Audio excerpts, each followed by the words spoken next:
एकदा एक माणूस राजा अकबराच्या दरबारात जातो आणि तो अकबराला म्हणतो की मी जेव्हाही कामावर जातो तेव्हा माझ्या आजूबाजूची भरपूर लोक मला टोमणे मारत असतात किंवा मला नावं ठेवत असतात.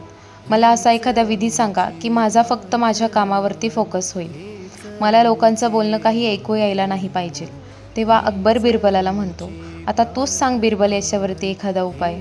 तेव्हा बिरबल त्या माणसाला सांगतो, सकाळी कामाला जाताना एक पातेलं घे आणि त्या पातेल्यामध्ये काटोकाट दूध भर आणि कामाला जाताना ते सोबत घेऊन जा. पण कामाला जाताना त्या पातेल्यातून एकही थेंब दुधाचा खाली पडला नाही पाहिजे. आणि तो माणूस दुसऱ्या दिवशी कामाला जाताना तसंच करतो आणि जेव्हा कामाला जातो तेव्हा दुधाचा एकही थेंब खाली पडत नाही.